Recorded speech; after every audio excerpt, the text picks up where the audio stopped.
Welcome to Card Corner. These are the cards. That's the corner. Today I've got these Hammer Horror trading cards. It's a full set this time. I don't have any packs though, so I thought we'd just check these out. Looks like we got from a lot of different Hammer movies. I've watched several of these and I really enjoy these sorts of movies, even though the graphics are not necessarily as good as we have today. First of all, the acting by Christopher Lee and Peter Cushing is always pretty awesome. And the stories are pretty cool. They do a lot of good tropes with especially Frankenstein. The Frankenstein ones are my favorite. So that we check those out. So it's the poster from The Curse of Frankenstein. Peter Cushing down there with his mad science gadgetry. The Curse of Frankenstein, 1957, 82 minutes, and it's in color. Music by James Bernard, script by Jimmy Sangster, from the story by Mary Baishi Shelley. Blah, blah, blah. More than 100 years ago, in a mountain village in Switzerland, lived a man whose strange experiments with the dead have since become legend. The legend is still told with honor the world over. It is the legend of the Curse of Frankenstein. The Legend of the Curse. I always like these sort of sideways posters. If you can get a lot of them, they make a good slideshow for your Google Home apps. All right, here is a couple of dandy looking dudes. A little schematic of the body in the background there. Baron Victor Frankenstein. How have the mighty fallen? Behind bars in the dungeon of the local prison lies a pitiful wreck of a man, the Baron Victor Frankenstein. Scientific genius, worker of medical miracles, restorer of life, bringer of death, convicted murderer, one brief hour away from being beheaded. His tale begins when he is 15. Following the death of his mother, he inherits the Frankenstein fortune. Driven by a powerful mind and insatiable curiosity about the nature of life and death, the young Victor hires scientist Paul Krempe to be his tutor. Within 2 years, Victor has learned all that Paul can teach him, and together they begin to break new ground, expanding the limits of human knowledge towards the unknowable.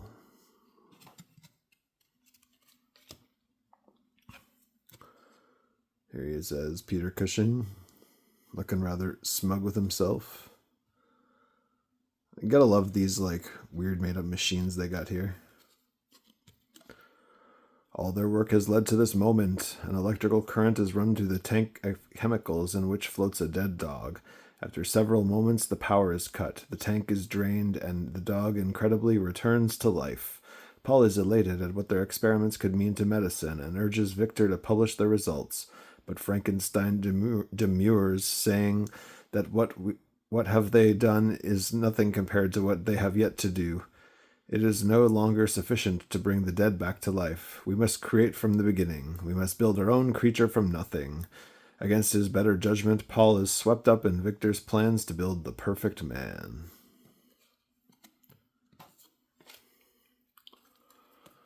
Oh, here's a awesome Peter Cushing portrait. Got some guy's head there. Frankenstein, grave robber.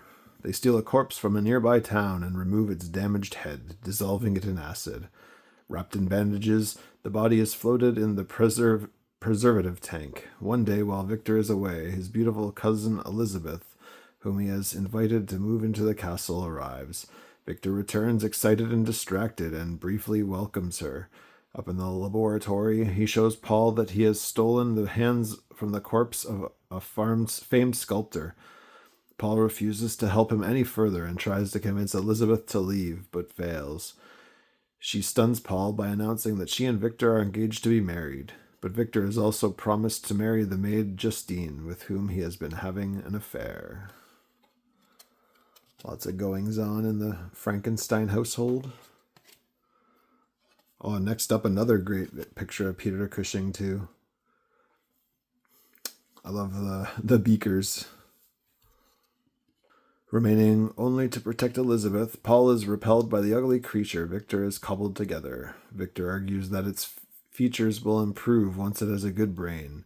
To that end, he has Professor Berenstein, known as the greatest brain in Europe, staying with him and Elizabeth. Pretending an accident, Victor pushes the professor off a balcony. The fall breaks his neck. Since the Berenstein had no living relatives, Victor has the corpse interred in the Frankenstein family vault. That night, he pries open the casket and removes the professor's brain, but a suspicious Paul follows him and catches him in the act. The brain is damaged in the struggle. Poor brain. Oh, and here's a nice monster with his head exposed to put in its brain. Once again, Paul pleads with Elizabeth to leave, but she will hear no ill of her fiancé.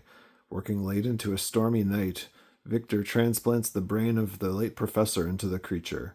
A freak lightning bolt powers the laboratory equipment into motion, and the creature takes its first hesitating breath. When Victor returns to the lab, he finds the creature standing, dazed and bewildered. It grabs Frankenstein by the throat, choking him. Paul arrives in time to smash a chair over the creature's head, rendering it unconscious. Paul cajoles Victor to destroy the monster, but Frankenstein declares that he will operate on the damaged brain and repair it. Imagine you could, open up someone's mind and make them smart again. Oh, here is a great picture of Christopher Lee as the monster. He goes nuts at the end of this movie. It's pretty great. The creature recovers and escapes. Frankenstein and Paul track it into the woods. As it lurches towards them, Paul shoots it in the head and they bury the body. With the threat to Elizabeth over, Paul departs, unaware that Frankenstein has recovered the creature to continue his work. When Justine learns that the Baron will not marry her, she threatens to tell Elizabeth of their affair and inform the authorities of his experiments. Taunting her for her lack of evidence, he orders her to leave the next day. That night she searches his laboratory for proof, but the silence hides a trap set by Frankenstein, and she is killed by the creature. Yeah, that's a great one. And here he is doing Frankenstein things. I think the reason he looks like this is because they didn't have the rights to the Universal Frankenstein, so they had to make him look different.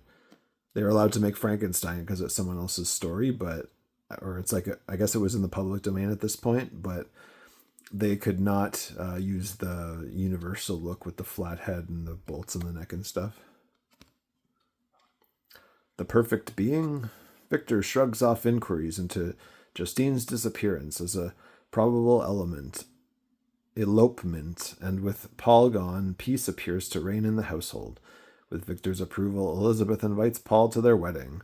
On the eve of their wedding, Frankenstein shows Paul what he has been working on, the creature, again alive, shackled to the wall. But there is more. Victor barks orders. It rises, approaches, sits on command. It behaves like a cowed dog, hesitant and clumsy. Is this your creature of superior intellect? Demands Paul. Your perfect physical being, this animal? Having seen Paul storming out, Elizabeth runs to find her fiancé. Pretty good card too. Oh, and the awesome pictures of Peter Cushing just keep coming.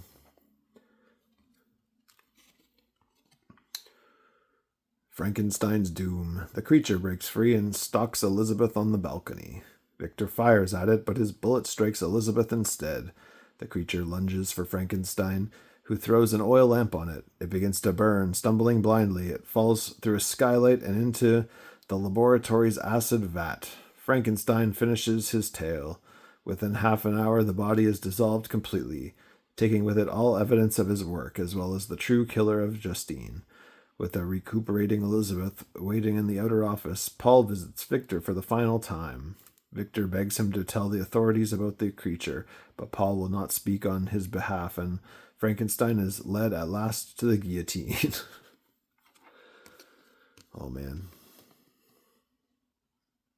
Yeah, that one is one of my favorite of the Hammer horrors, so it's pretty sweet watching it replicated as a card set.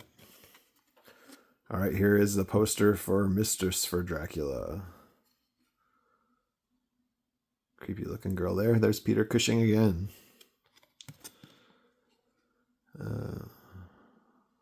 Transylvania, at the close of the 19th century, Count Dracula may be dead, but his disciples live on to spread the cult and corrupt the world.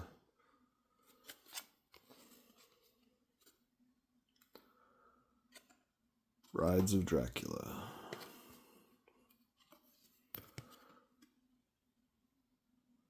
All right, here's Dracula gonna bite a lady. En route from Paris to Badstein for her appointment as a student teacher at the Ladies' Academy, young Marianne Danielle finds herself deserted by her coachman in a small village in the Transylvania countryside. At the inn, she encounters the Baroness Meinster, a feared and imperious old woman, who invites her to spend the stormy night at her castle. Over a late meal, the Baroness reveals to Marianne that her son also lives there.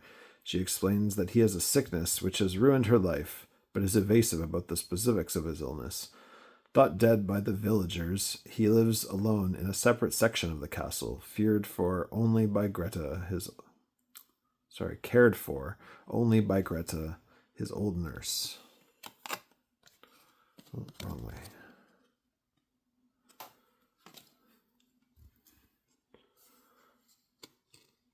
All right, here's the lady breaking down or something. I don't know if I've seen this one. The Baron Unchained. Unable to sleep, Marianne wanders out onto her balcony. In the courtyard below, she sees a handsome young Baron Meinster chained to the wall. The Baron tells Marianne that his mother has kept him hidden so that she can control his lands and fortune, and convinces her to find the key that liberates him. Free, the Baron orders his mother into his chambers. Drawn by strange sounds coming from the Baron's room, Marianne finds Greta on her knees, holding the Baron's empty manacles, sobbing and laughing hysterically. The Baroness is dead in a nearby chair, 2 puncture holes in her neck. Convinced that Greta has killed her, Marianne runs into the darkness. Oh, there's a pretty good picture. I don't know who this actor is.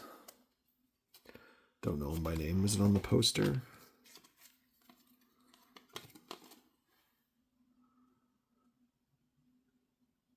I guess that's probably David Peel, or it might have been. This might have been like one of the ones where they didn't give him a name on the credits to make it seem like he was, I don't know, really Dracula or something.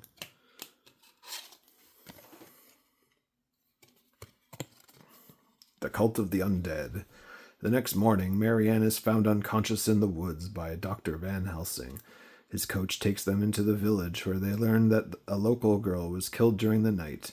Examining the body, Van Helsing finds puncture marks in her neck. As he escorts Marianne to the academy, she relates her adventures of the previous evening. Van Helsing returns to the village. When night falls, he finds Greta in the churchyard, lying on the grave of the girl. Talking to the corpse, coaxing it to emerge as if it were an infant being born. To Van Helsing's horror, it does so. He pursues it, but is attacked by a huge bat, and the new fledged vampire escapes. Oh, maybe I have seen this one. Yeah, because I remember the super goofy looking bat. Yeah, there he is. The Mark of the Vampire. At Castle Meinster, Van Helsing finds the Baroness, now one of the undead. The Baron appears and attacks him, but is driven off and flees to Badstein. There he romances Marianne and proposes marriage, which she accepts. Later that evening, the Baron attacks the other student teacher at the academy, Gina. As dawn comes up over Castle Meinster, Van Helsing pounds a stake into the Baroness and brings her peace. He returns to the inn, where he learns of Gina's death and accompanies the local medico to examine the body. Again, he finds 2 puncture marks in the girl's neck. When Marianne tells him that she is engaged to Baron Meinster, he is staggered. A really goofy looking bat form of Dracula. There's another picture of that particular Dracula. Trouble at the mill. Gina's body, in a locked coffin, is placed in the Academy stables. While Marianne keeps watch over it, the locks abruptly fall off. The lid opens and Gina steps out, fangs gleaming. Gina urges Marianne to kiss her so that they may share the Baron, who is waiting for them. Van Helsing arrives in time to rescue Marianne, but Gina escapes. Learning from what Gina said that the Baron is at a nearby deserted windmill, Van Helsing gathers his tools and goes in search of the vampire. There he finds Greta, who urges the two vampire girls to attack him. Van Helsing repels them with a silver cross, but Greta wrenches it from his grasp.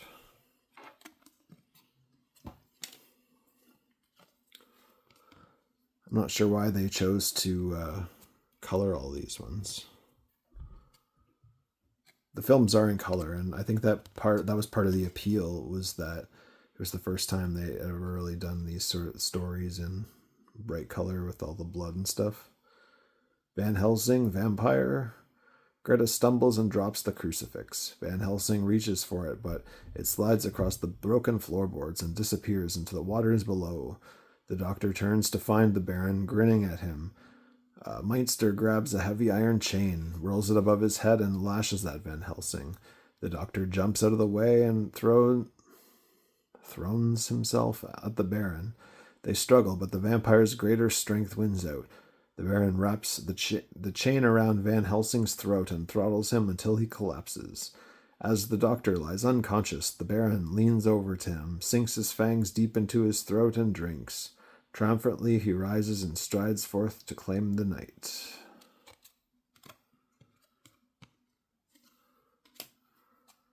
All right, Peter Cushing down bad in this story. Getting strangled there. Holy water. Back at the academy, Marianne dresses for bed and removes her protective crucifix. The Baron bursts in through the window and pulls her to him. At the mill, Van Helsing recovers his consciousness and finds, to the ultimate horror, the marks on his neck. On a brazier, he heats a poker until it glows red hot. This he thrusts against his wounds until the flesh sears, and then douses it in holy water he has brought. Miraculously, the wound vanishes. The Baron enters, bringing Marianne with him. Soon, he announces, she will join the undead. Van Helsing flings the holy water at him. It splashes across the vampire's face like acid.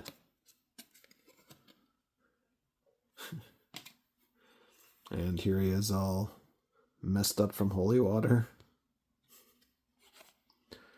Shadow of the Cross. The horribly disfigured Baron kicks over the brazier and sets the windmill on fire. Fleeing the flames, Van Helsing and Marianne climb to the top floor.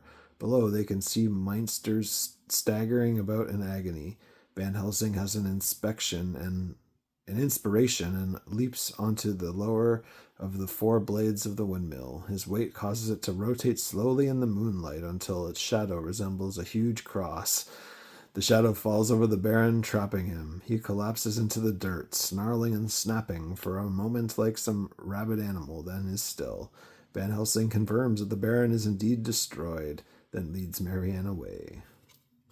One of the funny things about these Hammer Draculas is that they always go all out, like coming up with new and weird ways for him to die. Although sometimes it really expands the idea of what can actually kill a vampire. All right, here we got The Curse of the Werewolf. I don't even know if I've heard of that one. I do enjoy some of those older Wolfman movies, though. This one doesn't even seem to have a description of the film on it. So it's just the poster and some credits. If you've ever wondered who stars and who did all this stuff in the movie, there you go. All right, here's a nice dramatic shot there. Looks like some kind of promo picture. The promo pictures of these movies are usually pretty fun. Seeds of Destruction. The story begins about 200 years ago in Spain, on the wedding day of the Marquise Siniestro. A beggar wanders into Santa Vera, but is turned away by bitter townsfolk and advised to seek charity from the Marquise. When he appears at the wedding, the beggar is abused and ultimately thrown into the dungeon. There he is befriended by the jailer's mute daughter, but as the years pass, he is forgotten about and goes mad. When one day the jailer's daughter, now a young woman, spurns the lecherous advances of the Marquis, she is thrown into the prison. There she is by the mad bugger, who then dies. Yikes. A little heavy there, Hammer.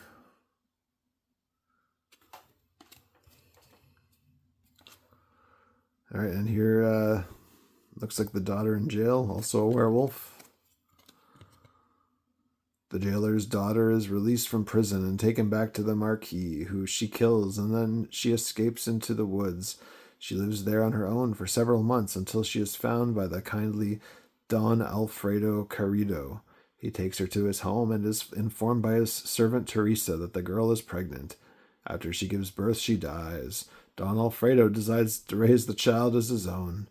Leon's christening is marred by evil omens. The intellectual Don Alfredo smiles them off, but Teresa and the priest are less confident. Cute picture in jail. Oh, something's going on here. Strange doings by night. Several years pass. Leon has grown into an intelligent and pleasant, if occasionally moody child. Life has been generally idyllic in the town, but the peace is broken by the gory deaths of a goat and a small kitten. One night under a full moon, Pepe, the town watchman, shoots at what he thinks is a young wolf. He finds a trail of blood but no body. The next morning, young Leon awakes with a musket ball in his leg and vague memories of a strange dream in which he was a wolf roaming the countryside.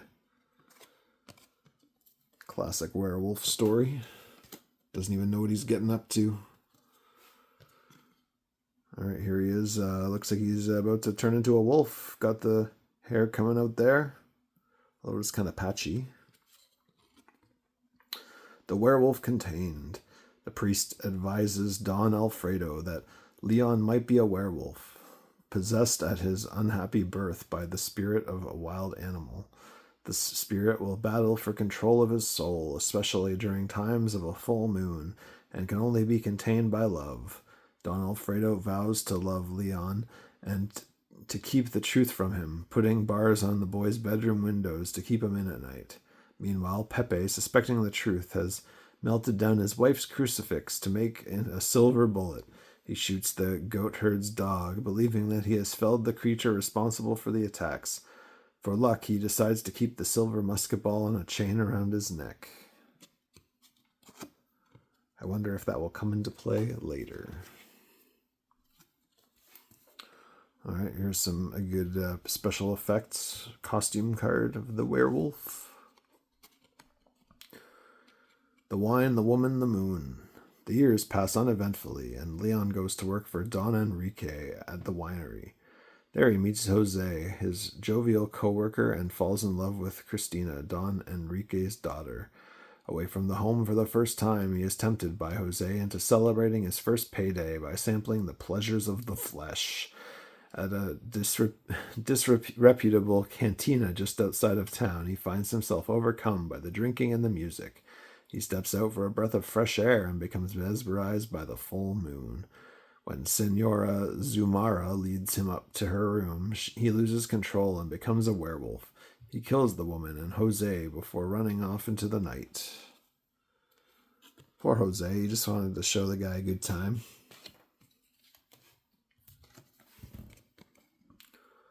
All right, here he is carrying off a lady.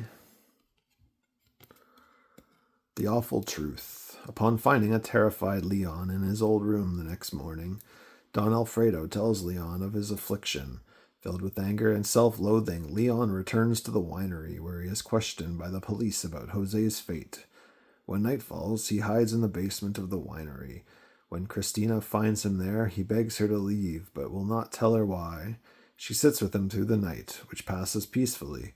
Realizing that her love is his salvation, Leon pleads with Cristina to elope with him. She agrees, but before she can finish packing, he is arrested by the police, who have found his torn and bloody clothes from the previous night. Some forensic specialists there. Oh, here he is standing on a roof, looking down at people. Escape. From jail, Leon sends for his father. When Christina learns of his arrest, she defies her father and steals a carriage to be with him. Leon begs his father to have him executed before sundown, before he can change again. But the mayor is not convinced by Don Alfredo's story of his son's lycanthropy and refuses. Leon tells his father to get Pepe's silver bullet and use it on him. As Don Alfredo runs through the countryside looking for the watchman, night descends. In his cell, the tormented Leon cannot stop himself from transforming. He kills another prisoner and the jailer, and is free. Christina, meanwhile, has learned the truth from the priest and is taken into Don Alfredo's home.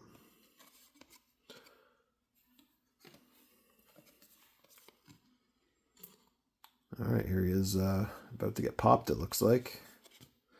Leon is pursued by the police and angry townspeople. They hunt him like the maddened animal he has become. He climbs walls, runs across ledges, clambers over rooftops. He cannot evade them, but they cannot trap him either. As he manages to escape each time, he appears to be cornered. Finally, Leon seeks refuge in the church bell tower. As Don Alfredo, armed with his musket and the silver ball, arrives on the scene, the townspeople have begun ringing the church bells. The deafening noise drives Leon into a frenzy from which there is only one escape. Don Alfredo shoots his son through the heart with the silver musket ball. Tragic. All right, it's like we basically watched the movie. Did you guys enjoy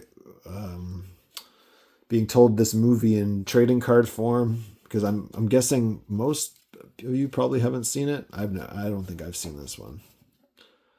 But it's an interesting way to appreciate a form of media. All right, here's Dracula, Prince of Darkness. Nice shot of Christopher Lee there on the poster. After a reign of hideous terror spanning more than a century, the king of the undead was finally traced to his lair high in the Carpathian Mountains. Thousands had been enslaved by the obscene cult of vampirism. Now the Fountainhead himself has perished. The Prince. All right, got some, I guess this, I forget, was he Van Helsing on this one?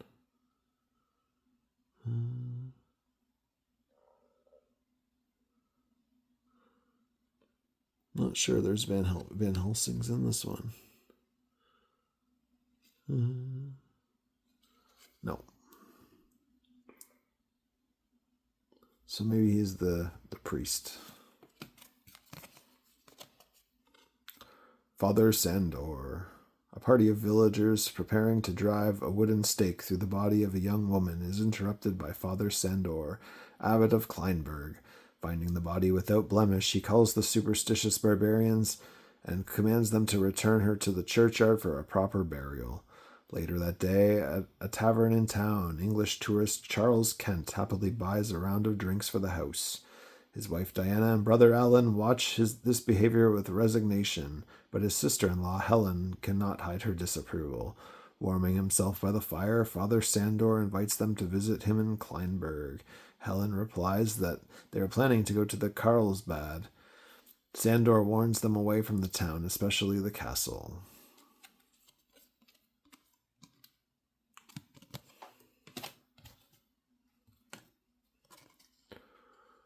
All right, here it looks like they're doing some vampire hunting. Castle Dracula. 2 kilometers short of Carlsbad, when dusk approaches, the Kent's frightened coachman strands them down the mountain from an old castle. Recalling Sandor's warning, they prepare to spend the night in a run-down hut when a driverless black coach appears. They attempt to drive it into Carlsbad, but the horses take them to the castle. A servant, Clove, appears, tall, pale, and grim. He offers them dinner.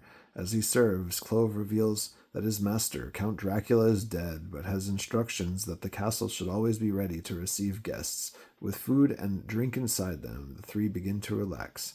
Only Helen grows increasingly nervous. When Charles proposes a toast, a strange, cold wind blows through the hall. Kind of a weak card, if I do say so. Oh, this one's a pretty sweet one, though. Christopher Lee's Just Bit a Girl. Dracula Reborn. Late in the night, Helen has a nightmare, and strange noises outside their bedroom rouse Ellen. By moonlight, he watches Clove drag a large trunk down the hall. Alan finds a hidden passage and follows it down into a candlelit chamber in the center of which rests the flag-draped crypt of Count Dracula. Clove bludgeons him from behind. He suspends Alan's body above the open tomb. In the crypt, he dumps a handful of ashes. With a quick practiced movement, he slashes Alan's throat. The blood gushes, mixing with the ashes, which begin to smoke and reassemble themselves into the Lord of the Undead, returned to life after 10 years. The black and white, I guess they're black and white tinted photos. They definitely look like pretty high quality compared to like shots from the movie. Like this one. Cool shot of Christopher Lee there, though. Afraid to the vampire. Clove leads Helen to her husband's body and to the gaunt, ravenous figure of Dracula. The next morning, Charles accompanies Diana down to the hut and returns to the castle to search for Alan and Helen. As on the day before, the structure seems completely deserted. He finds the hidden passage in Alan's body at sunset. As Dracula wakes, Charles flees from the chamber. Clove, meanwhile, has lured Diana back to the castle and locked her in. She's overjoyed to see Helen descending into the stairs in a nightdress. When Diana asks where Charles is, Helen displays her new fangs. "You don't need Charles," she says hungrily. Everyone's turning into vampires. Yeah, here's probably the best Christopher Lee portrait so far. It's cool seeing him in the monster makeup, but I think that as Dracula, you can definitely see his features a bit better. Good versus evil. Dracula bounds down the stairs just as Charles arrives on the scene. Charles grabs a sword off the wall, but the Count twists it from his grip and snaps it in two. The Englishman uses the fragments of the sword to form a cross that repels Dracula, and he and Diana escape in the coach. He drives the horses madly. The small carriage fails to take a bend in the road and it overturns. Charles recovers and carries his unconscious wife until he collapses exhausted. As he gasps for breath, he looks up to see a hooded figure standing over him. "I warned you not to go anywhere near the castle, Mr. Kent," Father Sandor says.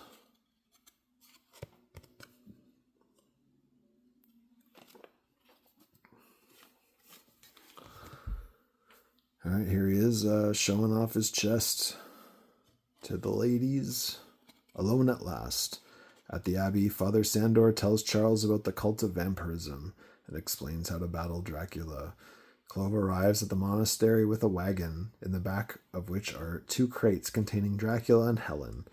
Claiming to be a tinker, he asks to spend the night, but is allowed only to camp outside the gates. That night, Helen tricks Diana into opening her window and lunges for her, but Dracula pulls her back and steps through the window, only to flee when Helen's screams bring Charles and Sandor. Helen is caught, and Sandor drives a stake through her heart, but Dracula has finally gotten Diana alone.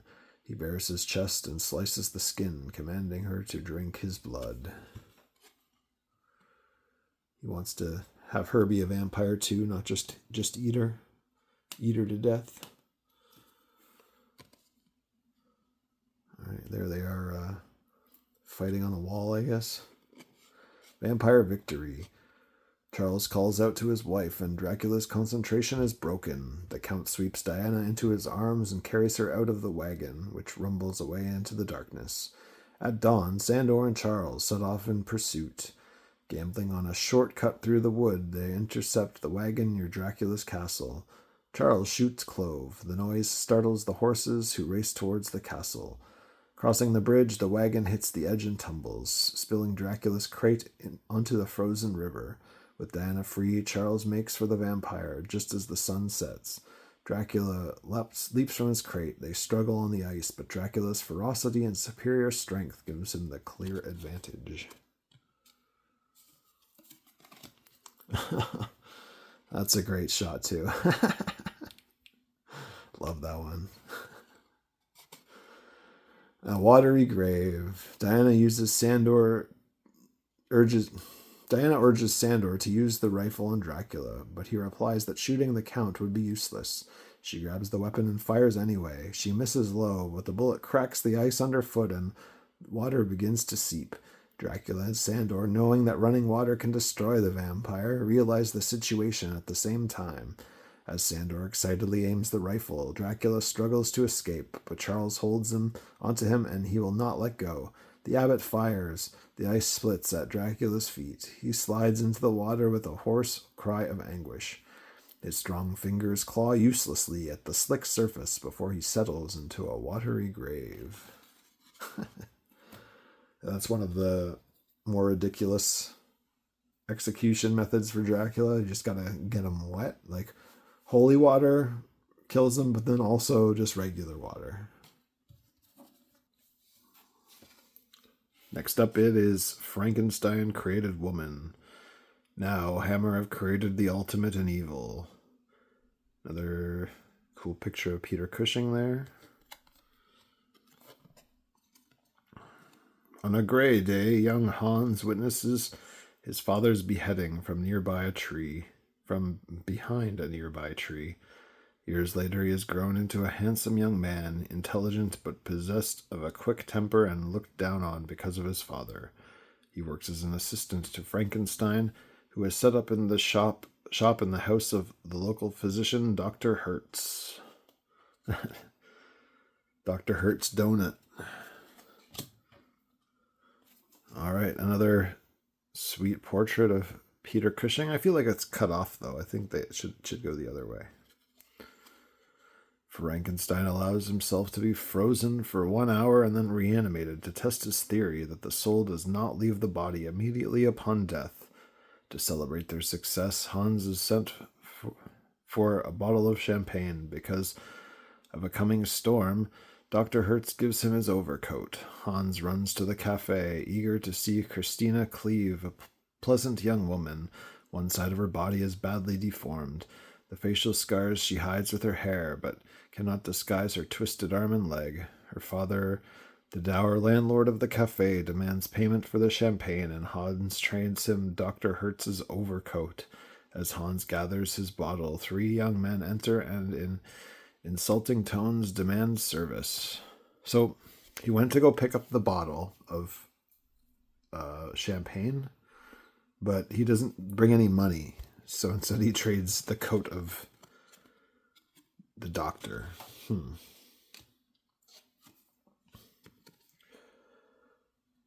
I think I do remember this one too. Like, I remember her scarred face. A terrible trio. Johann, Karl, and Anton insist that Christina serve them and mock her cruelly. When she accidentally spills wine on Anton, he shoves her away. A furious Hans demands he apologize. Anton refuses and Hans hits him. When Johann and Karl rush to help their friend, her Cleave goes for the police. Hans holds his own against the 3 and in the heat of battle slashes Anton's face with a knife. Just then the landlord arrives at the police. While the officers hold Hans, Cleave wrests the knife from him. Hans, still in a blind rage, threatens to kill the landlord. Finally, he calms down enough to be released. A little violent there. All right, here is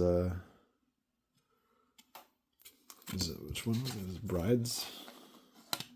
Frankenstein created woman. So here's the woman he's creating. The ugliest angel of them all. Christina's father sends her home. In her room, she opens the window and Hans enters quietly. She confesses that she longs to be not beautiful, but just ordinary. Hans says he loves her as she is and pulls her to him. Back at the cafe, Anton admits to the landlord that he and his companions are unable to pay their bill, so he ejects them. They wander through the street and sing below Christina's window to taunt her. Hans wants to thrash them, but she restrains him. In search of more drink, the three break into the cafe. When Herr Cleve returns unexpectedly, they panic and beat him to death. Stunned at what they have done, they flee. Seems like overkill.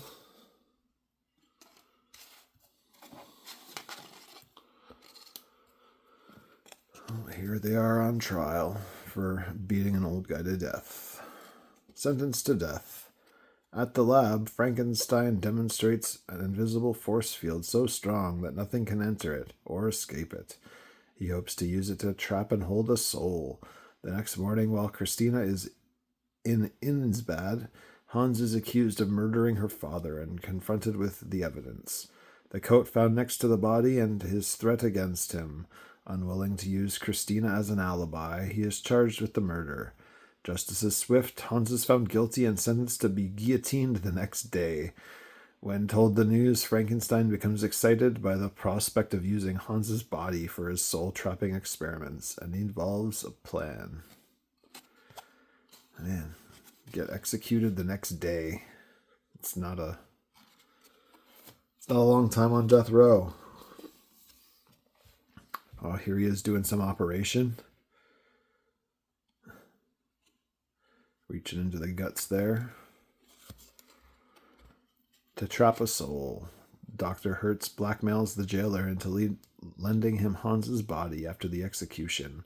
The next morning, Hans is led to the same guillotine which took his father's life.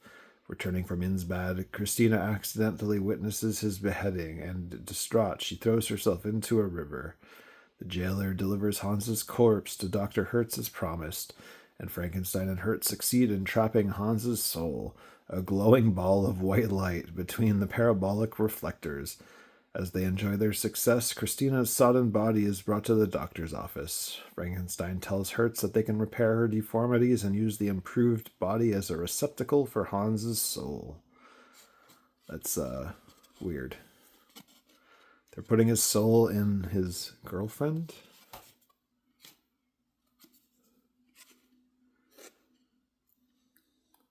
This way that he looks up at the camera is pretty effective, I think. 2 souls, 1 body. The days pass. Not only has Christina been successfully reanimated using Hans's captured soul, but Frankenstein's surgical skills have repaired her deformities as well. She has become a beautiful young lady, virtually unrecognizable, but her memory is wiped clean. Frankenstein has designed some psychological tests, and one day he takes Christina to the guillotine to observe her reaction. She stares at it blankly, then with growing apprehension. Finally, she screams "Papa" and faints. Frankenstein hypothesizes that Hans's soul is indeed in her body, but not all the time. Hertz argues that she needs time to adjust to her new circumstances and plead with him to stop pushing the girl so hard.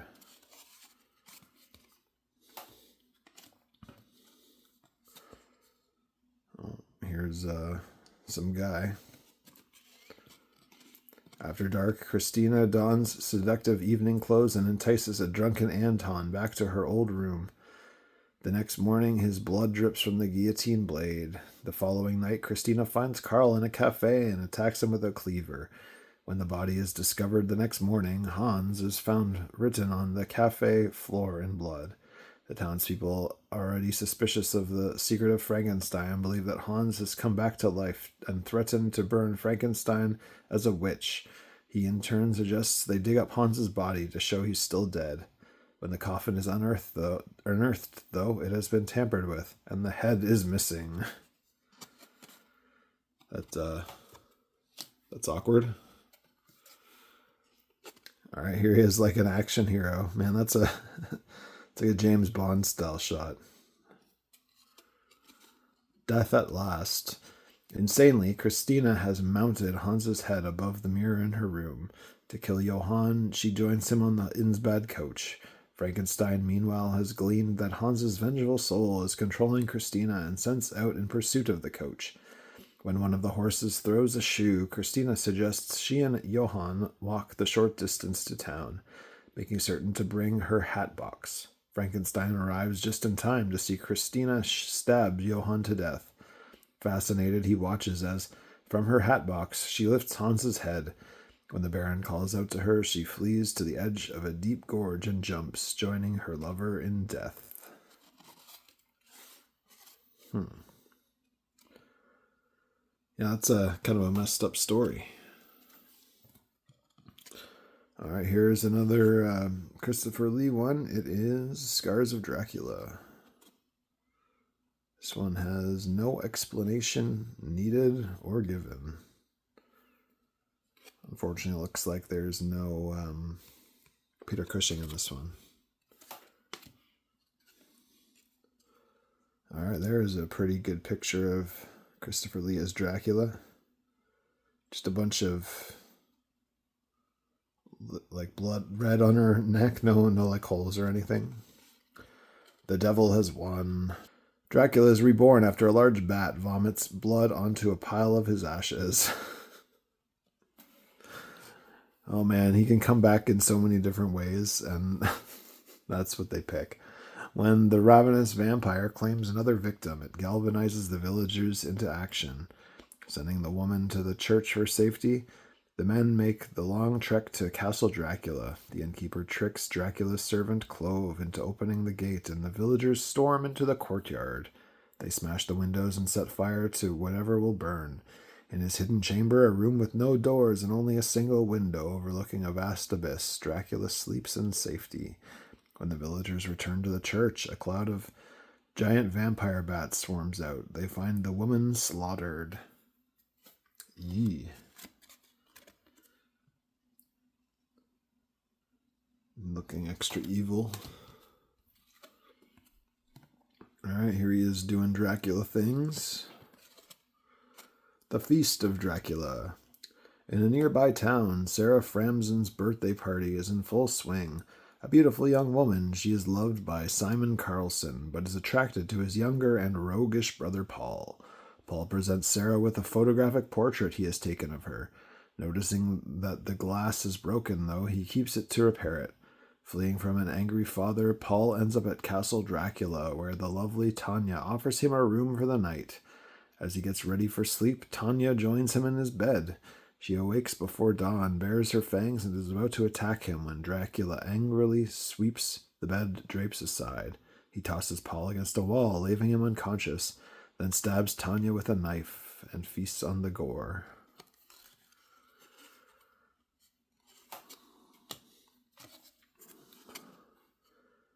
Here he is looking down.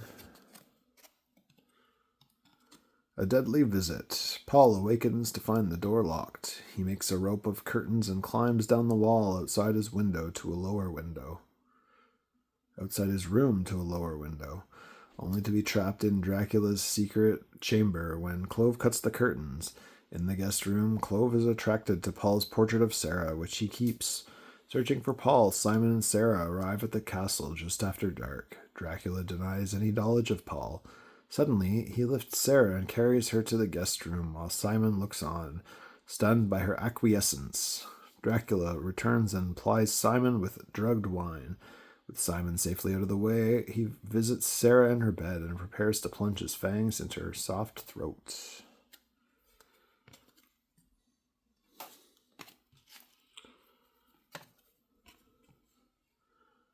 Alright, here he is taking a nap.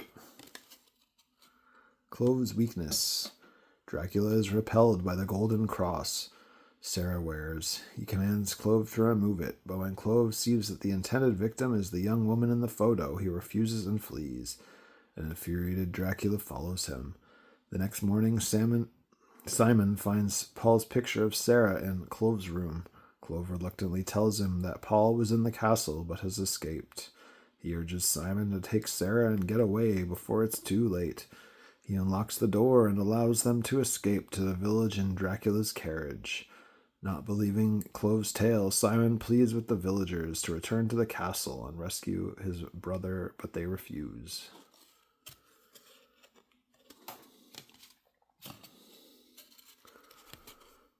Alright, here he is. Looks like he's torturing a guy. What is...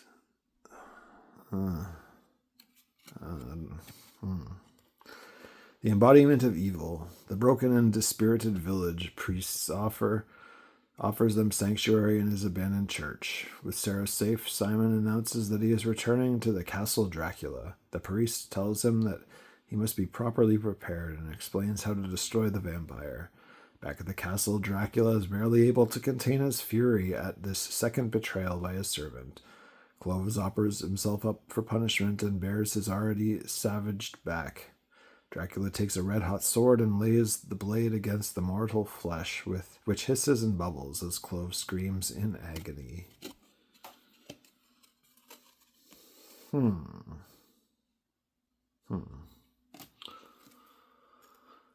Alright, here he is, the man himself.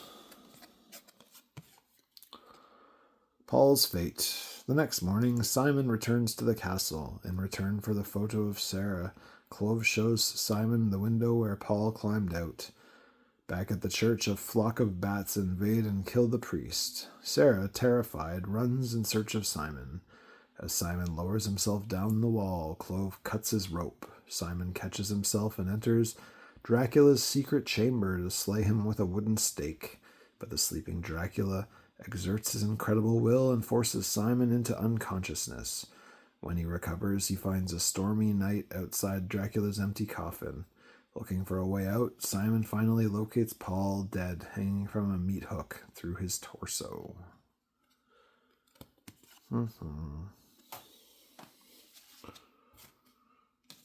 Alright, next is Dracula grabbing some guy by the wrist, getting his neck choked. The Prince of Betrayal. Sarah arrives at the castle and encounters Clove, who offers to help her.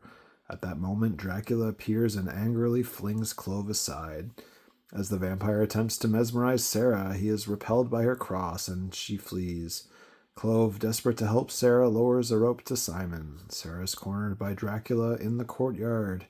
He sends a mental command to a circling bat who attacks Sarah and snatches the cross from her. Sarah teeters on the edge of the castle wall as the Count moves towards her. Simon slowly climbs up the sheer stone wall, the task made even harder by the dark and violent electrical storm which crackles in the sky overhead.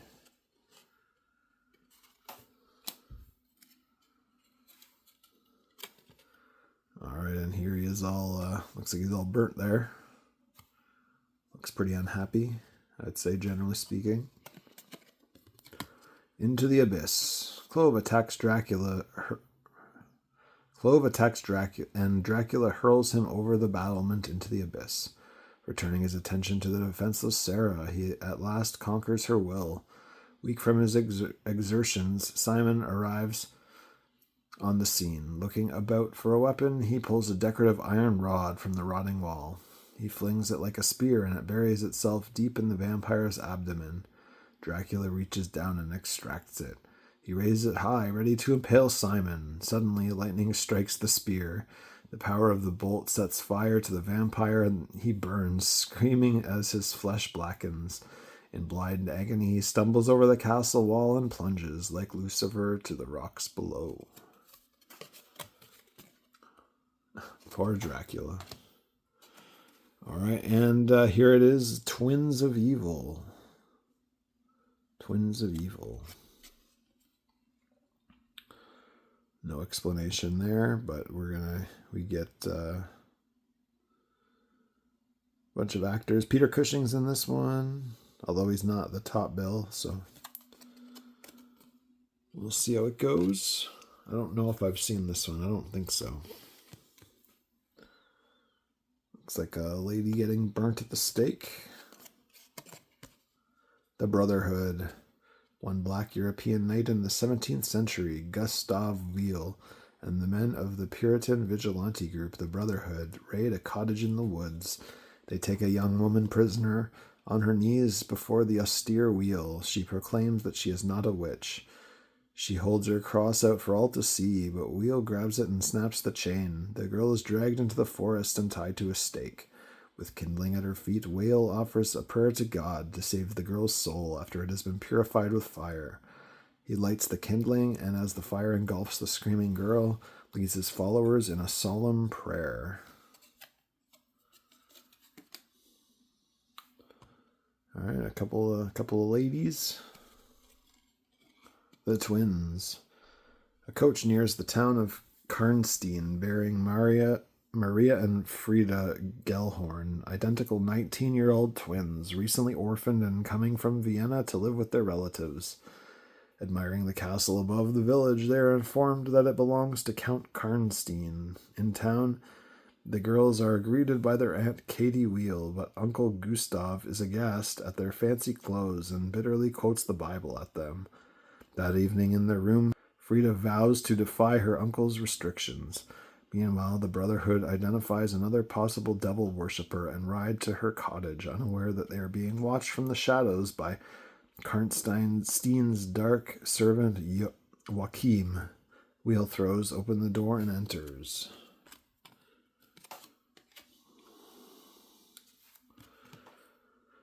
All right, here's someone about to stab a lady. A human sacrifice. He finds the woman Goethe in the arms of Count Karnstein. The Count rises angrily and orders Wheel to leave, reminding the Brotherhood of his special relationship with the Emperor. As the frustrated men withdraw, Karnstein's taunts follow them in the night. Back at the inn, Wheel rails about the sinful aristocracy to his wife. As Frida overhears the rumored debaucheries at Castle Karnstein, she is determined to meet the Count. That night, Karnstein sacrifices a young girl to invoke Mircalla Karnstein, his infamous ancestor, dead almost 100 years. They embrace with an unnatural passion, and she sinks her fangs deeply into his throat, turning him into a vampire.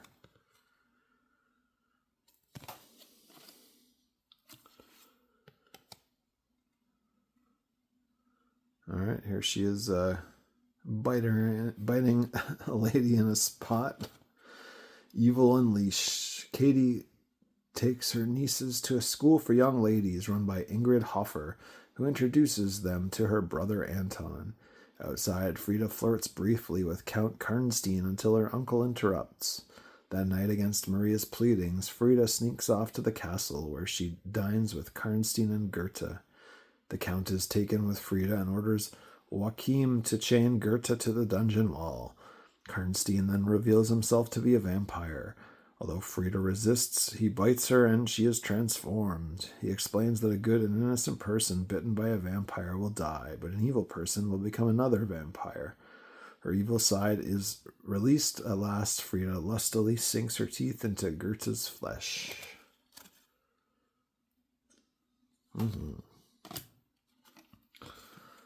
All right, here, this is a pretty hokey looking shot.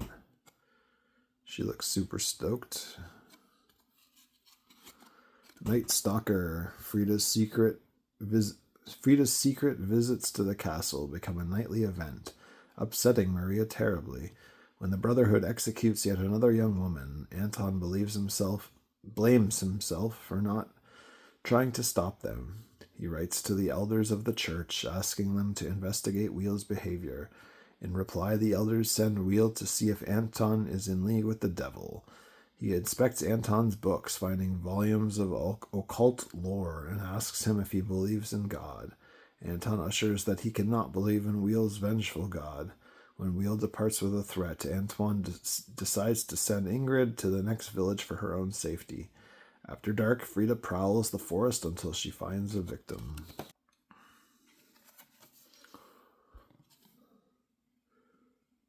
A couple of shocked twins. Daughter of the devil. The next day, Wheel interrupts Anton's teaching to present him with the body of the latest vampire victim, his sister Ingrid. The girls gasp in horror, except for Frida, who allows herself a wicked grin. That night, the Brotherhood discovered Frida standing over her latest victim. She tells her uncle that they were both attacked, but the blood on her lips tells the true story. They take her to the jail as, from the shadows, Joachim watches silently. A trial of sorts is begun. At the end, Katie looks in on Maria, who has taken a sleeping draught, and listens to her muted wanderings about Karnstein. When Katie leaves to tell her husband, Karnstein steps from the shadows of the room.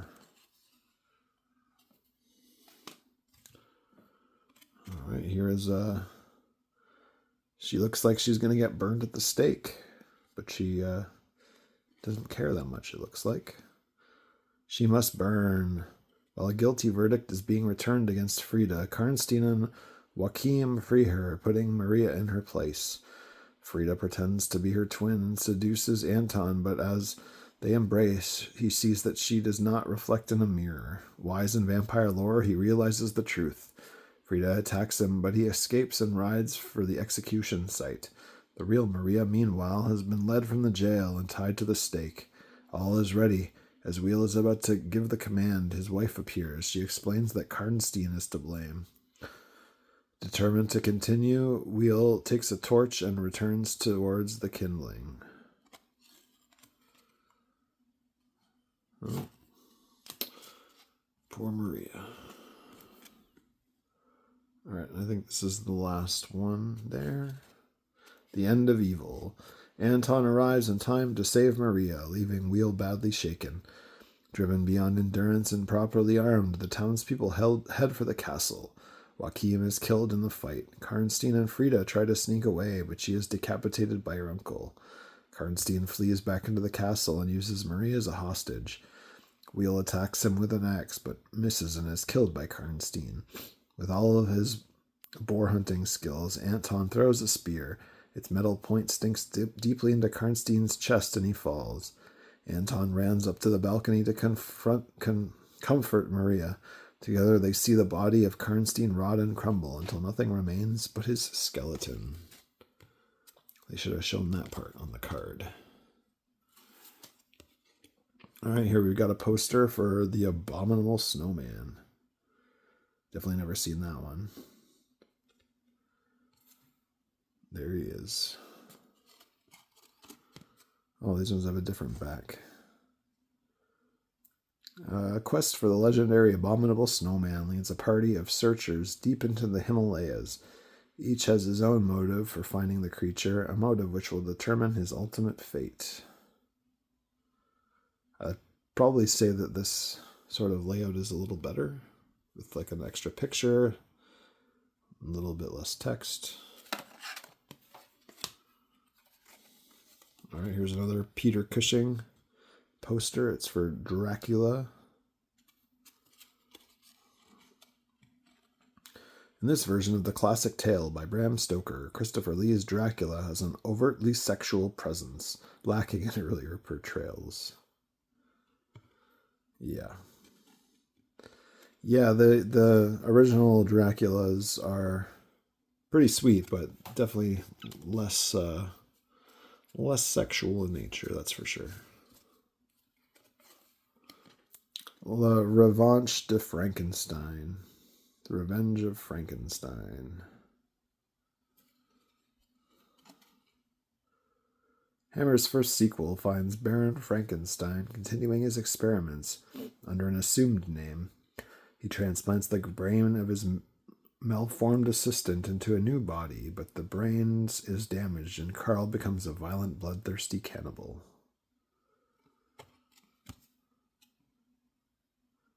Yep. Seen that one too. All right, here we get Phantom of the Opera.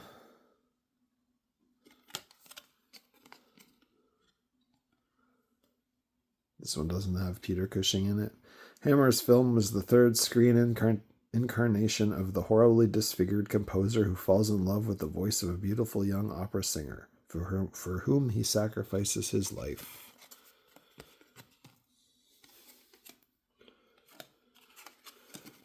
All right, The Evil of Frankenstein. Oh, so much gadgetry here. Baron Frankenstein discovers his original creature frozen in the mountains and returns it to life. Under the control of a drunken hypnotist, the creature steals and murders before turning against his creator. All right, here's the Gorgon. This is probably one of the last ones that I've seen. Oh, so such good effects in this one. Megara, the last of the Gorgons, is discovered living in a castle in Transylvania. When Professor Meister investigates, how long can Dr. Namaroff conceal the connection between the snake-headed creature and Carla, his charming young assistant? My guess is not very long. All right, here is Dracula has risen from the grave. It's a cool picture. I love these old posters, just the sort of style they had with the hand-drawn look.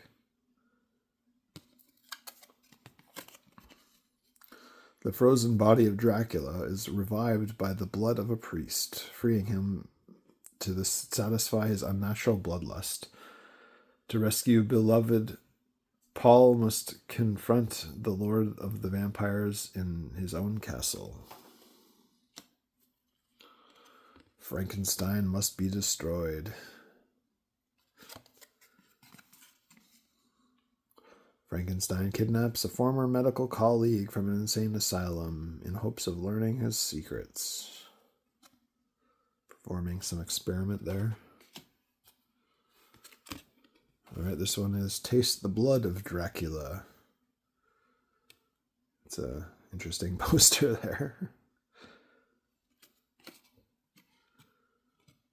Resurrected from a vial of his dried blood by Lord Courtly, a vengeful Dracula is set loose in Victorian London as he tracks down and destroys the men who killed his acolytes.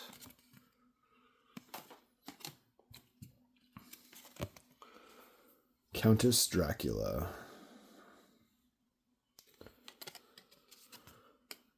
An aged countess keeps herself young by bathing in the blood of virgins. In the middle of her wedding, her sins at last catch up with her. The film is based on the exploits of a 15th century Hungarian noblewoman.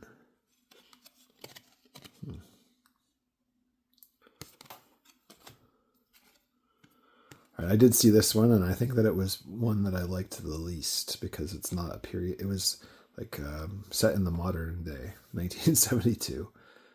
The time, now, the place, King's Road, Chelsea, the killer Count Dracula.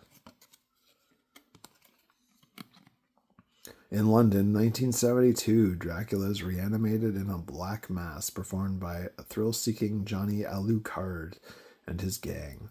To save his granddaughter, the modern-day Professor Van Helsing is forced to battle his ancestors' undead nemesis.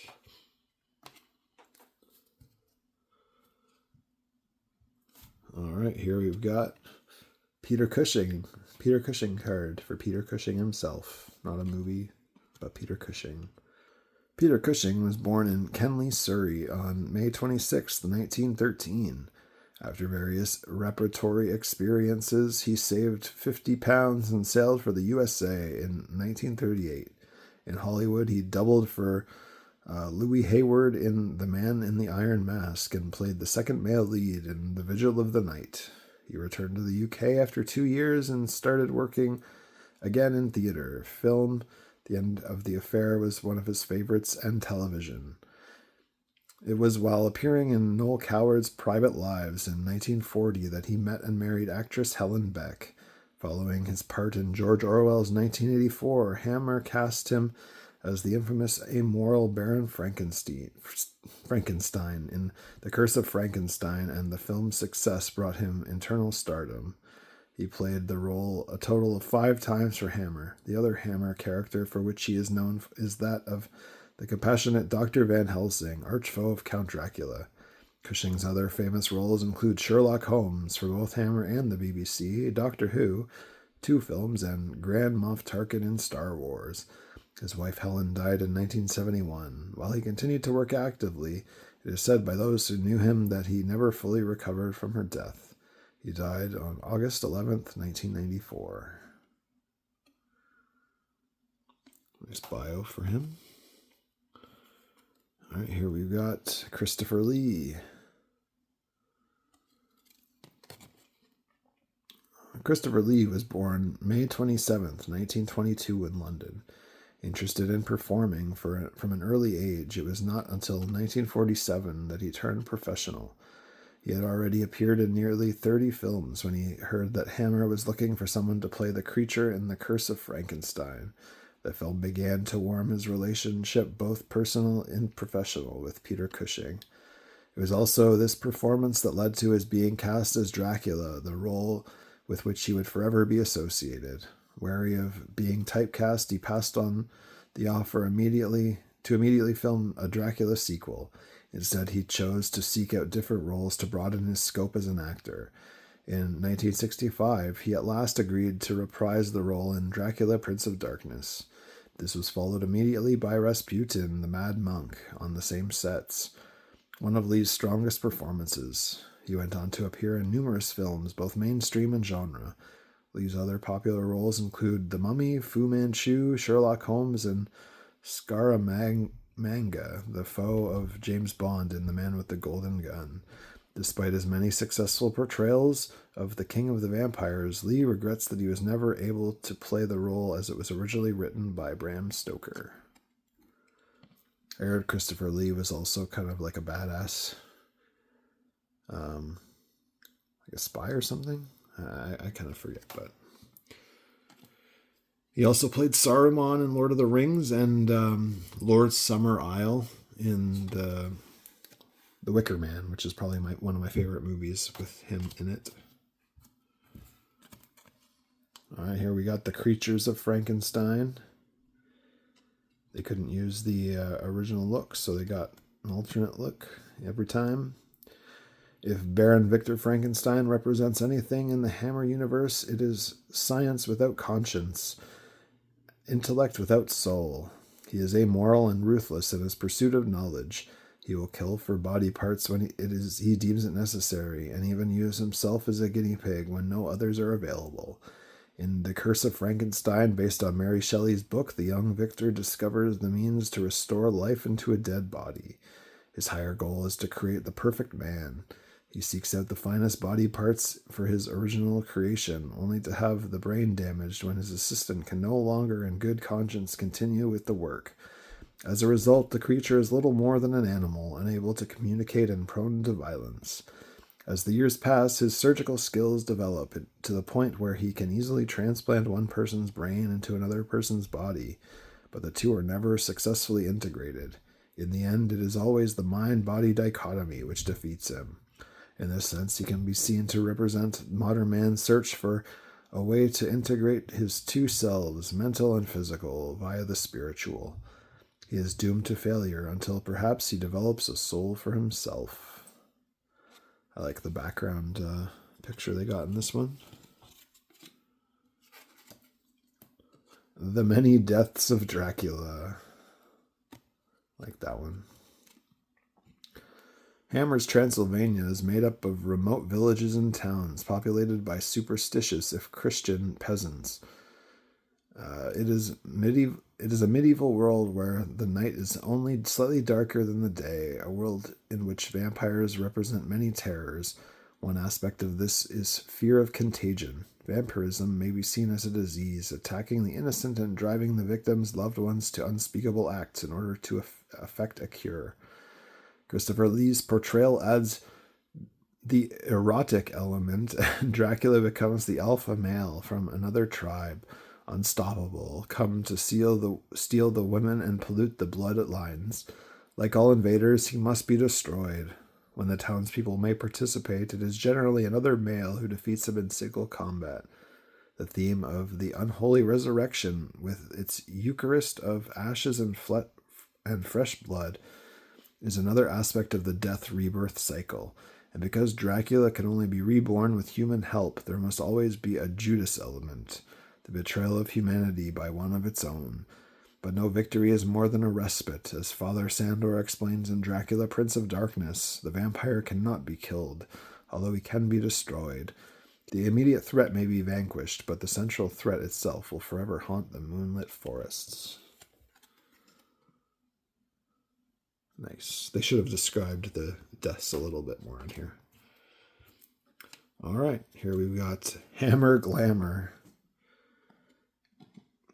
Christopher Lee being a dapper gentleman with a bunch of babes. No Hammer horror film would be complete without the presence of at least one beautiful young woman. Be she heroine or victim, the Dracula films presented the greatest opportunities for showcasing Hammer stars and starlets. Rustic locations facilitated the depiction of lusty, amply endowed country girls, and the Count's preference for secretive nighttime activities permitted the generous presentation of lingerie. In later films, Dracula appears to develop a harem mentality, assuring male audiences that there was always something eye-catching on the screen to hold their attention. In many of the films, the women were mere pawns in the battle between the vampire and his nemesis, a pattern established in Dracula. But the vampire motif also gave birth to some of Hammer's strongest female characters, the predatory Markala Karnstein, played by Ingrid Pitt, The Vampire Lovers, 1970, Ute Stensgaard from Lust for a Vampire, 1971, and Katya Wyeth from Twins of Evil, 1971, and Countess Elizabeth Bathory from Countess Dracula, 1971, portrayed by Ingrid Pitt.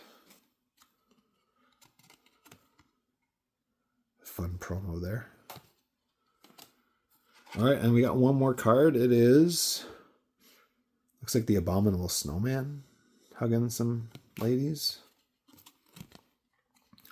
The women of the Frankenstein saga are typically not as well served as those of the vampire films.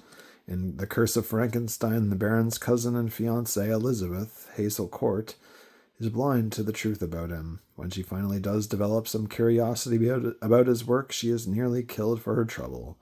Mrs. Court was one of the earliest scream queens, appearing in films for Hammer and Roger Corman and television for Alfred Hitchcock. Today she is a successful sculptress residing in California. In trying to find the right balance between horror and eroticism, the sexual angle could, on occasion, be pushed too far. The Baron's distinctly uncharacteristic of Anna, the Veronica Carlson in Frankenstein Must Be Destroyed, was inserted solely to add more sex to the film. Cushing and Carlson found the scene as difficult to perform as Terrence Fisher did to direct. Maybe just don't have the scene in there. You can skip that, I think. Find something better to show why he is an evil guy. That's not necessary. Perhaps the most memorable character of the saga is Christine Cleave, played by Susan Denberg, Frankenstein's only recorded female experiment. In Frankenstein Created Woman, she commits a grave robbery and 3 murders to avenge her dead lover. Born in Austria, Denberg moved to England while still in her teens, joined a chorus line, came to the U.S., and partied her way into the Hollywood machine. She appeared in Star Trek and Playboy before signing with Hammer. All right. There you have it, guys. This was a long set, but I definitely enjoyed checking out all these cards with you guys. Let me know in the comments which was your favorite cards in the set. And let me know like how you enjoy this, the way that I did this. Usually I don't do sets, I do packs, so it's not quite as long. If you're still here by the end of the video, let me know. And another question that I wanted to pose to you guys is if you think that when I have a set like this, should I keep the set together or like I almost want to pull out some of these cards just so I can have them hanging around. Like Christopher Lee. I think it would be nice to have him in the background of some of our videos from now on. And of course, for me, nothing can beat a portrait of the dapper Peter Cushing. Anyway, this is sort of just like a trading card philosophy kind of thing. I think most people would probably keep it together as to like view as a set, which is fine. But now that I've read through it a full time on here, I don't think that's really necessary. And I almost think that having the cards all together kind of detracts from some of the more awesome portrait cards, such as this one. Anyway, this was Card Corner doing the Hammer Horror. Give this video a like if you had any fun at all, and subscribe for more card nonsense. Have a happy Halloween, guys. I tried to do as many horror-related videos as I could this year. Hopefully you had a good spook and a good laugh.